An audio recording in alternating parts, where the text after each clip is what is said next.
Bom dia, querido irmão, querido amigo. Nosso dia a dia com Deus hoje, parábolas. Quero compartilhar uma parábola que está lá em Lucas, capítulo 16, de 1 a 12. A parábola do mordomo infiel, ou a parábola do administrador astuto, a parábola do administrador infiel. Diz assim a palavra de Deus. Lucas 16, a partir do verso 1. Jesus disse aos seus discípulos: o administrador de um homem rico foi acusado de estar desperdiçando seus bens. Então ele o chamou e lhe perguntou: que é isso que estou ouvindo a seu respeito? Preste contas de sua administração, porque você não pode continuar sendo o administrador. O administrador disse a si mesmo: meu senhor está me despedindo. Que farei? Para cavar não tenho força, tenho vergonha de mendigar. Já sei o que vou fazer para que, quando perder o meu emprego aqui, as pessoas me recebam em suas casas. Então chamou cada um dos seus devedores, dos devedores do seu senhor, perguntou ao primeiro: quanto você deve a meu senhor? 100 potes de azeite, respondeu ele.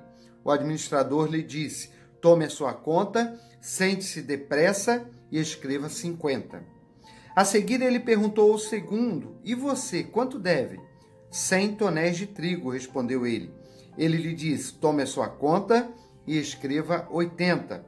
O Senhor elogiou o administrador desonesto, porque agiu astutamente, pois os filhos deste mundo são mais astutos no trato entre si do que os filhos da luz.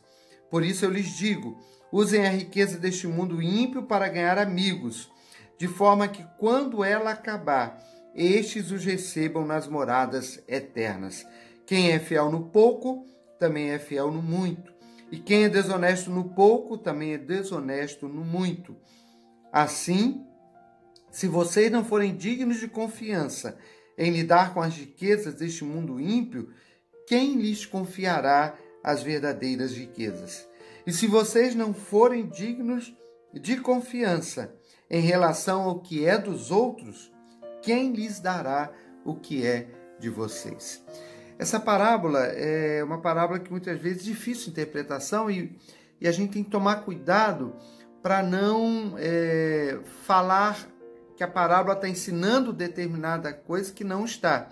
Por exemplo, aqui a parábola fala de um homem que era um administrador e que ele estava sendo infiel, ele estava desperdiçando os bens do seu senhor, ele estava usando mal os bens do seu senhor.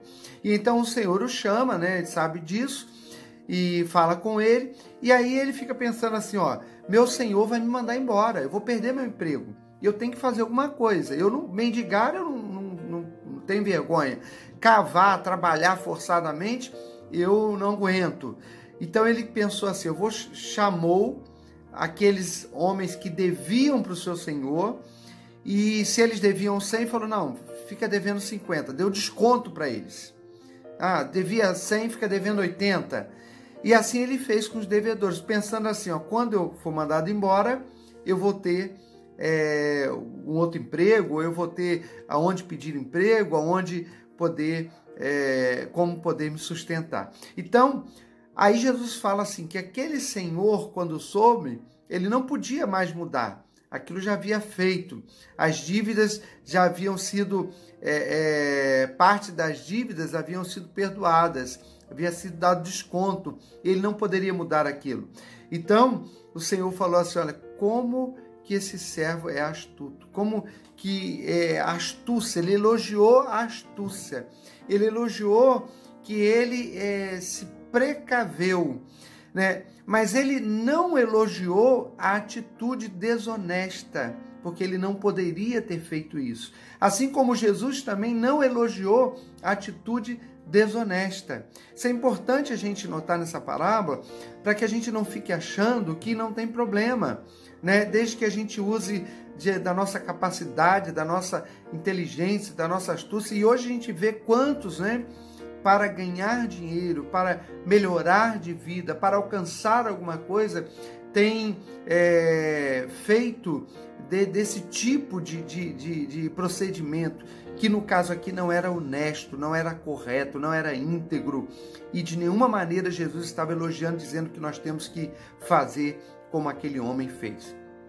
Mas o que Jesus está nos ensinando aqui é algo muito importante, é que nós precisamos também, assim como aquele homem, nesse ponto eu acredito que nós temos até que seguir o exemplo dele, que se preparou para quando saísse lá, fosse mandado embora, se preparou para que tivesse trabalho, para que tivesse como se sustentar.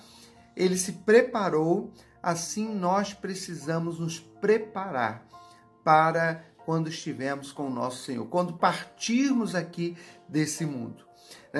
O que acontece é que muitas vezes as pessoas que não temem a Deus, que não buscam a Deus, elas são mais astutas, elas trabalham, elas se envolvem com as coisas, elas se esforçam, elas se empenham pensando no seu futuro, pensando naquilo que elas podem conquistar, achando que isso é o suficiente para elas, mas elas se esforçam, elas se empenham, elas se dedicam. E muitas vezes, aquele que tem Deus, aquele que quer servir a Deus, aquele que diz ser um cristão verdadeiro, aquele que diz que tem a vida eterna, que está com Deus, às vezes não se prepara, às vezes não se dedica, às vezes não se empenha realmente num preparo, numa dedicação, num esforço para que possa, quando sair daqui desse mundo, chegar nas moradas eternas, preparado, pronto, ajuntando tesouros no céu e não tesouros na terra. Ele chega a citar aqui na parábola que nós deveríamos usar o dinheiro, nós deveríamos usar, ele fala aqui, a riqueza deste mundo ímpio para ganhar amigos, de forma que quando ela acabar, estes os recebam nas moradas eternas. Deveríamos nos empenhar grandemente para ganhar vidas para Jesus. Usar tudo aquilo que a gente possui, os nossos bens nessa terra, aquilo que temos, não é simplesmente para o nosso prazer, não são simplesmente para a gente poder dizer, como o homem de uma outra palavra que Jesus contou, a alma tem muitos bens para muitos anos, come, bebe, regala-te. Mas, na verdade, tudo nos é dado com um propósito. Nós temos que cuidar bem, administrar bem, e temos que aproveitar toda a oportunidade para ganhar amigos de forma que eles nos recebam nas moradas celestiais, ou seja, ganhar vidas para Jesus, vidas serem levadas para o céu e nós sermos instrumentos para isso.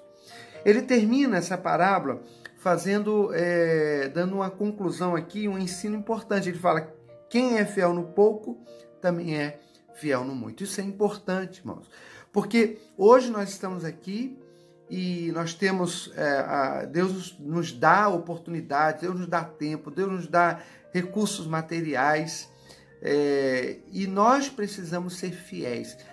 Na infidelidade, na desonestidade, pode ter certeza que a graça de Deus não está ali, que o amor de Deus não está ali, que Deus não se agrada da infidelidade, Deus não se agrada da desonestidade. Então ele fala: quem é fiel no pouco será fiel no muito, sobre o muito será colocado também, quem é desonesto no pouco também é desonesto no mundo. Às vezes a gente acha que não tem problema. Isso aqui não tem problema, é uma coisinha de nada, é uma mentirinha, é só uma coisinha que eu tenho que acertar aqui para poder conseguir aquilo ali, mas não é nada demais. E a gente acha que algumas coisinhas pequenas não tem nada demais. Mas na verdade essas coisinhas pequenas, elas demonstram o nosso caráter.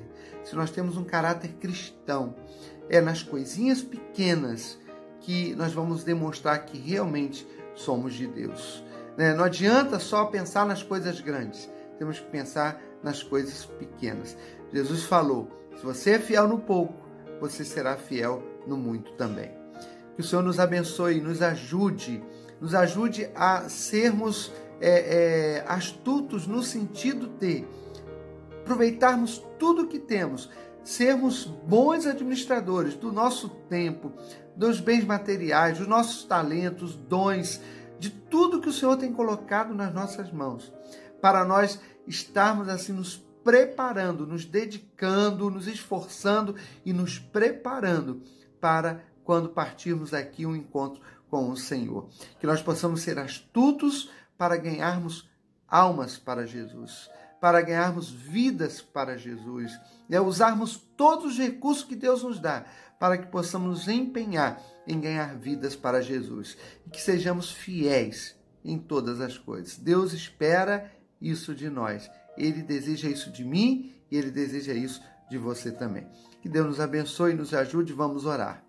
Pai, muito obrigado por esse dia, muito obrigado pelo teu amor, muito obrigado, ó Deus, pela oportunidade que temos de servir ao Senhor. O Senhor nos ensina, o Senhor nos fala, ajuda-nos, ó Pai, a sermos fiéis em todas as coisas. Ajuda-nos, ó Deus, a nos empenharmos, nos esforçarmos pela vida eterna, pelas coisas celestiais, ó Pai, a juntarmos tesouros no céu, não nessa terra. Ajuda-nos, ó Pai, a sermos instrumentos para ganhar vidas para o Senhor. Pai, toma em tuas mãos a nossa vida, Senhor, e nos abençoa. Abençoa cada um que ouve, que ora, cada família. Em nome de Jesus, supre a necessidade de cada um.